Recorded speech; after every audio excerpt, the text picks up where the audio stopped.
Okay, today we're going to do the Pesachim with Aleph and the Pesachim with base. We are in the middle of talking about people doing mitzvahs. If they could get shluchim mitzvah in nezakim. When someone does a mitzvah, he's a shliach of the Eibishter. Since he's a shliach, then he's not able to be damaged.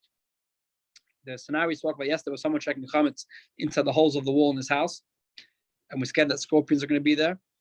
And the Gemara said if while he's checking chametz, the scorpions won't be able to affect him.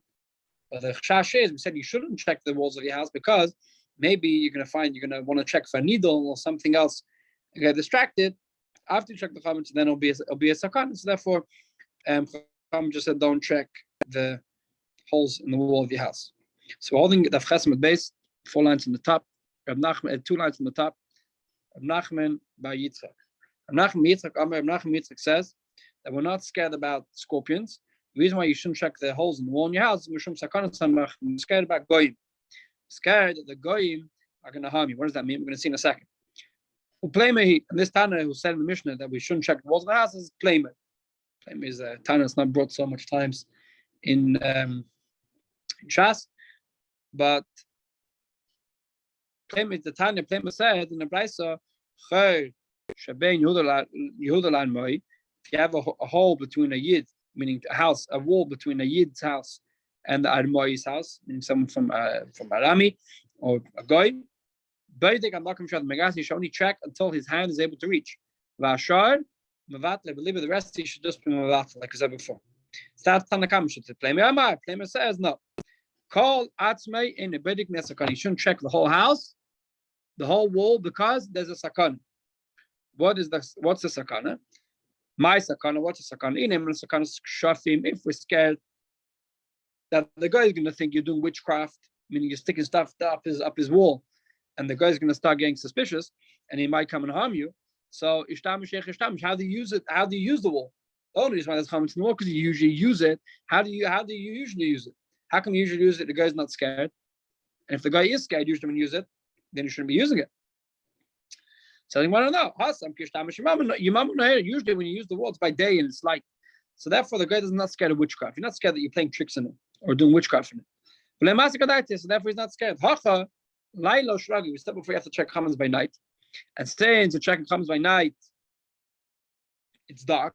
And you're not only it's dark, but you're having a candle inside your hand, which makes it very, very suspicious. He doesn't know the din of Dikas Chametz, so therefore he's going to think you're doing some hocus pocus on him. Or Masechta, he's going to get scared. He's going to harm you. So therefore, Chametz claim said, don't check the walls of your house of Chametz. Says the Gemara, how is scared that her girl's going to come and harm you? We said before that if someone's doing a mitzvah, he doesn't get harmed. So if shluchim mitzvah in Nezukin, then why, when it comes to searching Chametz, suddenly now we're scared the guy's going to harm you? Says the Gemara over here is different. We say shluchim mitzvah in Nezukin. We say when someone's doing a mitzvah, he doesn't get harmed. This is all when the place that he's doing mitzvah is not a harmful place. It's not a regular dangerous place. But if it's a regular dangerous place, then we do not say the rule shluchim mitzvah in Nezukin. In other words, shluchim mitzvah in Nezukin only protects him from uncommon dangers. When it comes to common dangers, it's in a place or it's in a situation that it's very common that in this situation you get harmed, then you should not, but you don't have this protection of shluchim mitzvah. How do we know this? We know this that it says that when the Eibishter told Shmuel to go and anoint David HaMelech as king, remember Shaul was still alive. So Shmuel said, Shmuel said, how am I going to go anoint David? Shaul is going to hear that I'm anointing another king. Vargani is going to kill me. And the passage says, it says that the Eibishter agreed to him, and it says that and the Eibishter agreed that it's like a danger. Okay. Then the Rabbi says he went anyway. But we see that the Eibishter didn't tell him that it's not dangerous. It was dangerous. So we see that if it's in a place that it's shchicha zek, it's in a place that the danger is common, we don't say this rule of shluchim mitzvah ein nizakin. So that answers the question of l'chayda checking the walls of your house is a mitzvah, at least a mitzvah abanim. And if it's a mitzvah abanim, how come abanim said you shouldn't check your house because of sakana? My answer is Why the Gemara couldn't answer this before when we spoke about the previous case of checking chametz that we're scared of scorpions? Is it's a question of I have to look into it. They asked a question from Rav. Hani bnei Rav the doiri bebaga. Yeah, in those days you used to have the base of Medrash was in the main shtetl, in the main city, and you have a lot of talmidim. I don't know, maybe they couldn't afford rent in the main city, so they used to live in valleys and side streets and different villages next to the base of Medrash, meaning a distance away. So they asked Rav, what is the din? Are they allowed to leave the house before sunrise and return by after sunset? Meaning, are they allowed to walk outside by night or not? Because the din, we don't really learn this before. That I said, Avram woke up only in the morning. It doesn't say Avram when they sent Avram to do Kedes Yitzchak, he didn't leave by night. So one of the reasons they didn't leave by night was because it's dangerous. So the question was, these people who leave the house by day, who come to Kehir Rav Shir, are they allowed to leave by night and come back by night or not? So Amalo, he told them, Neso, to come on the way here, means to leave the house in the morning. I take responsibility. Why? Because they're coming for a mitzvah. And since they're coming for a mitzvah, shluchim mitzvah in zekin, and I take responsibility. They're not going to get damaged. So they asked Avnezal, what about going back? On the way there, they're on the way to the mitzvah. On the way back, they're not on the way to the mitzvah. They're coming back from the mitzvah. So what's the din? I mean, does the protection last also for the way back or not? He told them, I don't know. On the way there, I take responsibility. The way back, I don't know. Maybe they have to sleep here or they have to figure it out, or leave earlier, not to go back in the middle of the night. I don't know. Itma, we're going to bring a proof. So Rav said he doesn't know. We're going to try to figure out what's the din. Itma. We learn like this. Amar Belezer says, Shluchei mitzvah, shluchim of mitzvah, a mitzvah doesn't get damaged. Lei balichasa, Belezer said, not on the way there, but lei b'chazirasim. Belezer mechadash, not only does a shlich of a mitzvah not get damaged, not get harmed on the way there, but even on the way back, he doesn't get harmed. So that would be an answer to Rav's question. Rav said he doesn't know. Belezer did know, and Belezer said that even on the way back, shluchim mitzvah don't get harmed. Says the Gemara, come on. Where is the Belezer's makkah? Who does Rabbi go according to that? He says even on the way back, a shliach of mitzvah doesn't get harmed. Meaning, look over here, the mitzvah is finished. The protection should be terminated. Why would this far mean? Why would the logic say that the protection works the way back also? So the Gemara says, "Kehai Tana." Rabbi goes according to this Tana. The Tana learned Rabbi Isi ben Yehuda says, "Klape she'amna Torah." Says regarding since Torah said regarding Shalosh Lagan, it says Shalosh Pam Mashana. It says that 3 times a year you should go to the Beis Hamikdash, and the pasuk continues and says,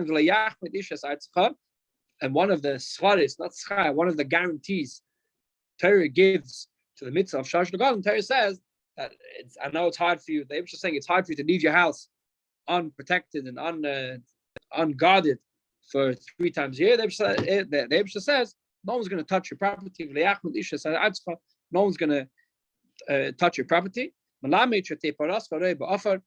That your cows will be able to roam freely and no one's going to touch them. Even no animals are going to touch them.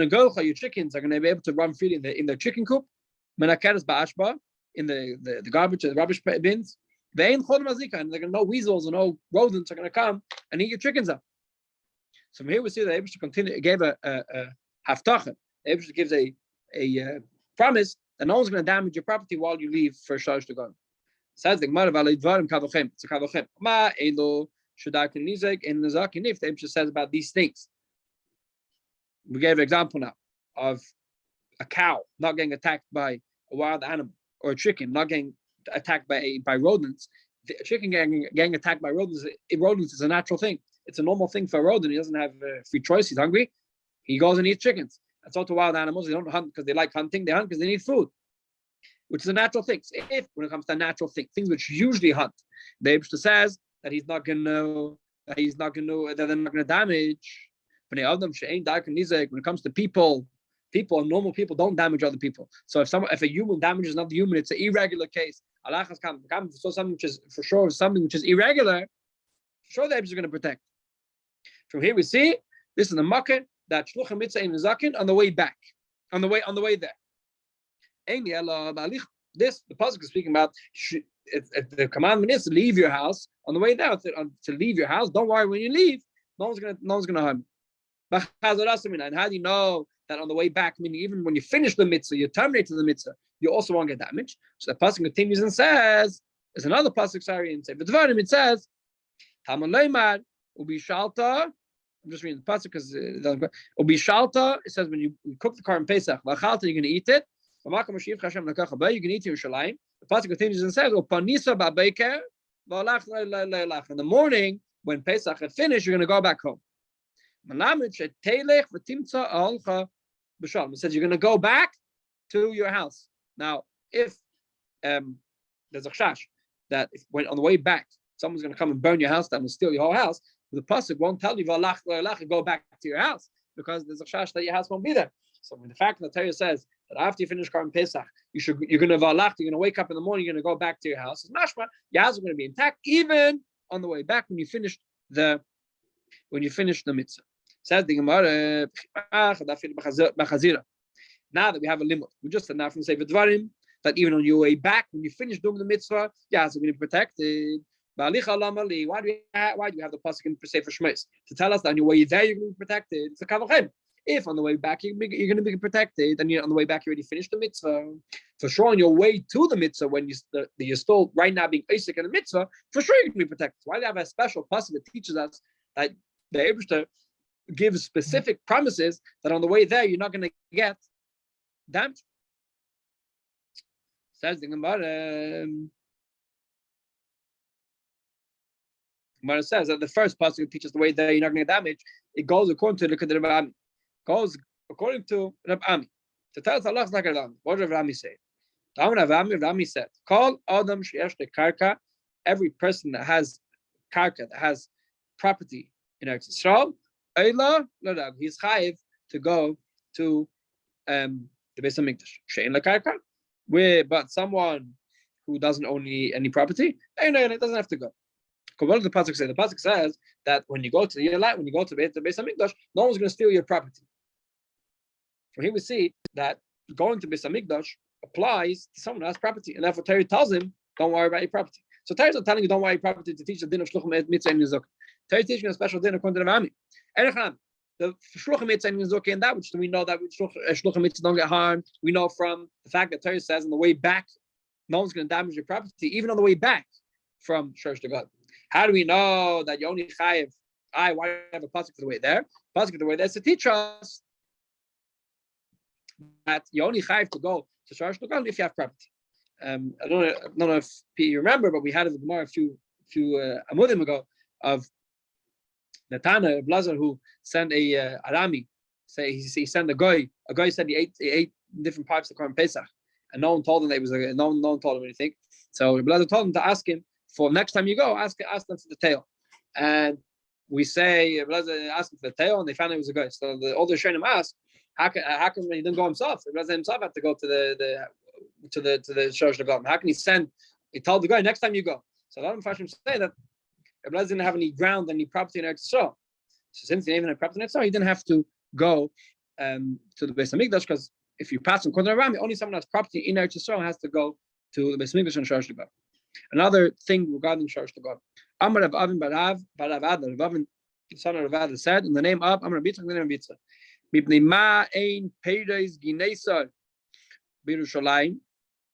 Why don't you have a certain type of fruit grow in Yerushalayim? Peiros gineisar is a village, and the village in those in the fruit in that village were very good fruit. So why don't these fruit grow in Yerushalayim? So he said,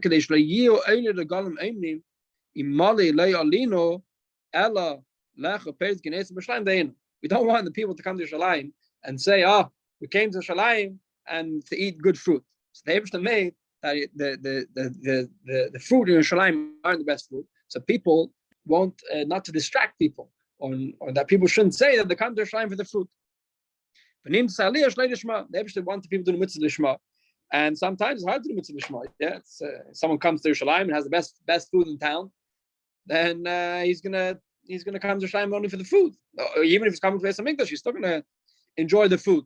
So the Hebrew made that the best fruits don't go after Yerushalayim; they go outside Yerushalayim. Amar Rav Dustai Rabbi Dustai said, the son of Rabbi said, why don't we have Tveria were the springs of Tveria, and they were very, very good. The Gemara brings this down a lot of times about the Chami Tveria. It's going to get the Shabbos also, but they were very good for healing. That's why they buy the Kinneret.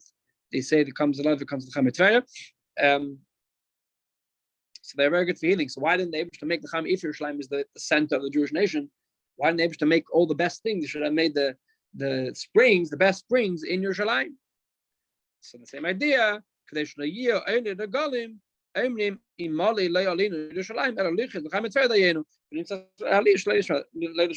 want that people should come to Yerushalayim with intent to go to the Chami Tveria, and then it's going to be Shalei Lishma. So therefore, the Chami Tveria should be outside Yerushalayim.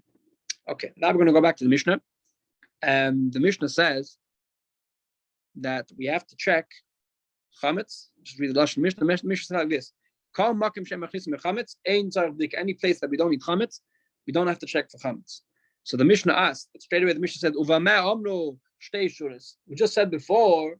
The Mishnah is going to say. We're going to say in the next Mishnah that there's an argument with Shami Vasilo that when you have to check your cellars of wine, check a storage space of wine. So wine we don't bring chametz. So the Mishnah answers that speaking about the cellar that we do bring chametz. But the Gemara is speaking about martiv. So says the Gemara, martiv man chashmei. What's the connection?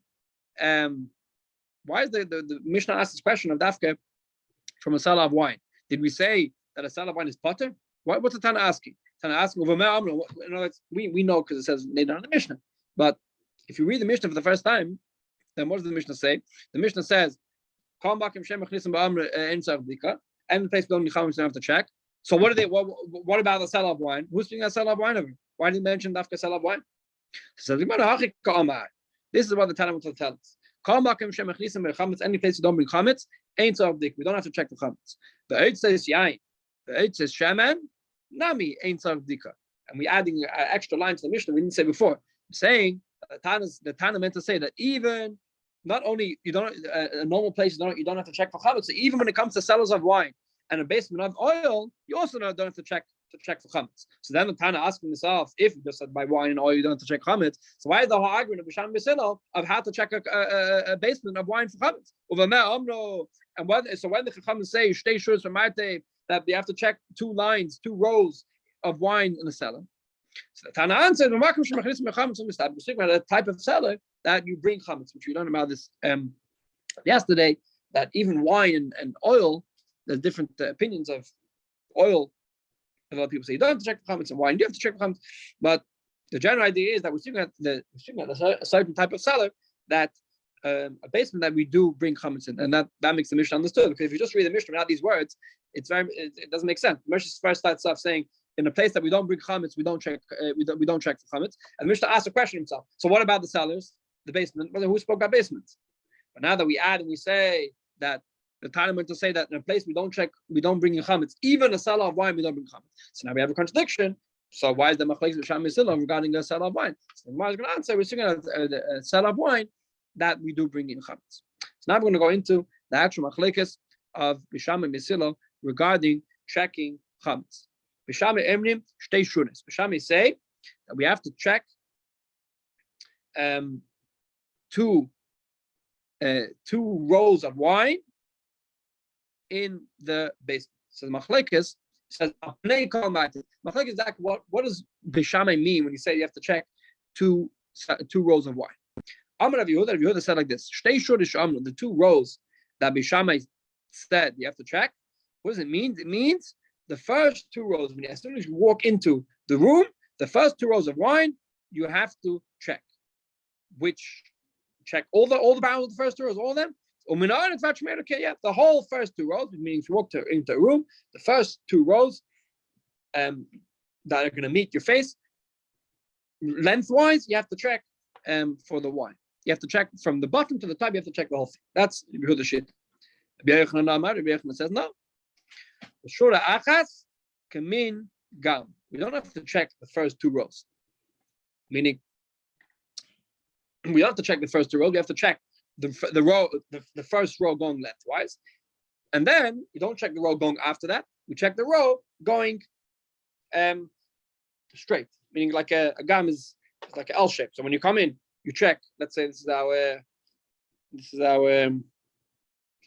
room over here. So as soon as you come in, you're going to meet one row of wine, which you check over here, and then you check the row going further down. Gam is a Greek letter of this. It's the third letter of the Greek alphabet, and it's very similar to a Endachaf, which is like an L. It's brought down in Rashi a few times. So that's what you have to check. So that's Machlekes. Yehuda says the first two rows, meaning not the first two rows, not the first two, not L shape, but the first two rows going this way from right to left. Rabbi says no. Rabbi Shama meant it just to mean the first, not the first two rows, but the first row, and then the row going down. Tani said, we're going to bring a proof for Rabbi Yehuda. It says we mean the first two rows. It says like this. It says in the Brisa, the Brisa says, the Shami says, if you have to check two rows of wine. And the Brisa continues to explain. These two rows, which rows are they? From the ground, bottom, all the way to the top. I mean, you have to check the whole row. And from here with mashma, that the first two rows, meaning you just have to check two rows, which means the first two rows. Tanikav said we have another Brisa which is mashma, a bit like a Bechanan. It says, we send the Mishnah to check two rows inside the cellar. So the Brisa says the first row, you have to check the first row. And and you have to check the first row. I mean, you have to check the first the first row when you come in. The first row bows when you come in, which is the whole row from bottom to top, from right to left, and you have to check the first the row going diagonal. That's what Shama should. Mesila says, when Mesila said that we don't have to check the first two rows, you only have to check the first outer rows, but the top. Meaning, you only have to check the top two rows of not the whole thing. Meaning, B'Shammos you have to check from bottom to top. And Mesila says that you have to check only the outer rows, the first two outer rows, and from the top. I'm just finding a picture over here. Here we go. Here's that picture. As you can see. So you have a whole row of wine, first two rows at the top. That's the Shilul Shita. Shami say you have to check the first two rows like this. Machlekes is what Shami means exactly. But you have to check the whole thing. Sila says you only have to check the first two rows at the top. Amar Rav said the Kavanah B'Sila means the outer rows. It means you have to check the top row, meaning the top row of wine. And the row on, meaning the top two. Shmuel says no. You have to check. B'Sila meant to say you check the first row with the top row. And you check the row afterwards, like this. So the machlekes, does B'Sila mean, does B'Sila mean to check like this?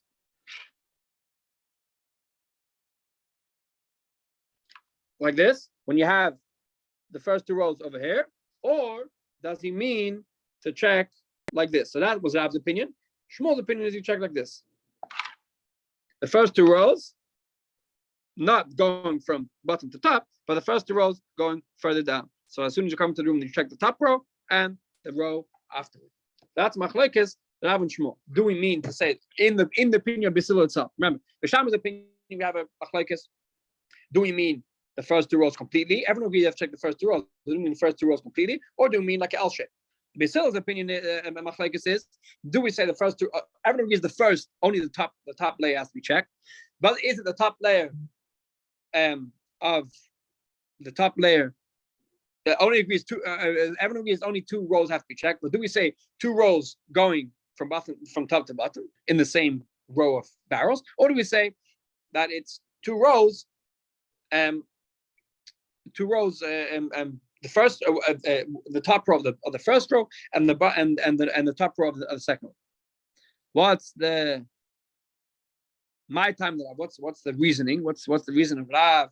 That Rav says you have to check the first row, the top 2 rows, because Rav is medayik that Basila says shtei shuris chitzonius, the first 2 outer rows. From the fact that Basila was medayik and said the outer rows, he means 2 rows in the outer row, and therefore you have to check. We only have to check the first row, but 2 levels, the first story and the second story in the first row. But you understand? But fine, he says the outer rows, but he says the top row. So if you're going to tell me the first 2 stories, the second story isn't the top story. It's not the top thing. So he answers. Rab answers that what? He doesn't mean Rab answers. He doesn't mean to tell you that only you have to check the top row. He meant the top as opposed to the bottom, meaning you have to check the top row and the row under it. Yonis means that doesn't mean the top of the top. It means the top as opposed to the bottom. So that's Rav Shita. So that's Medayik from Chitzenis, the outer row. In the outer row itself, the top 2 rows. Shmuel says, my time. What's the reason that Shmuel says that you have to check only the top 2 rows of the first line of barrels and the second line of barrels? Again, just to make sure we got this clear. Rav says you have to check like this: top 2 rows of the outer row. Here's your line of barrels. Why? Because it says in Mishnah Chitzonius. Chitzonius means Chitzonius means the outer row.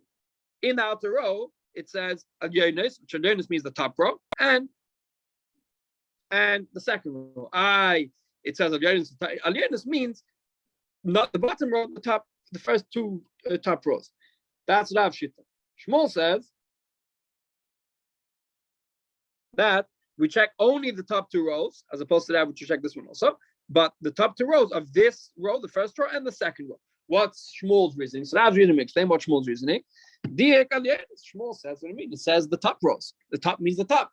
If I'm going to check the first 2 rows of the first row, then the second row I'm checking isn't the top. Says the Gemara, the same thing as the just backwards. But it says it has to be the outer row. And like Shmuel, according to Shmuel, you're not checking only the outer row. You're checking also the second row. The Gemara, it doesn't mean the chitzonis doesn't mean complete the first row. Chitzonis means as opposed to the inner rows which are in the middle. The chitzonis means the two outer rows. It has to be only the outer row. It means the 2 outer rows as opposed to the middle. Rav Chia said Rav Chia paskin like Rav, Kuli Tano Tanoi Tano said Shmuel, and all the other brises are mashma like Shmuel, and the Gemara passes Hilchos said Shmuel, Allah is like Shmuel, and therefore if anyone has a wine cellar, then the Allah would be that they would have to check the top 2 rows. The top row of the outer barrels when you come into the room. So this row and this row. Okay, we're finishing over here. Daf Tes. We're up to Daf Tes and Aleph. Daf Tes and Aleph is that's going to be complicated, but it's very Gishmak and Gemara. So we're going to continue tomorrow with Hashem. Have a good night.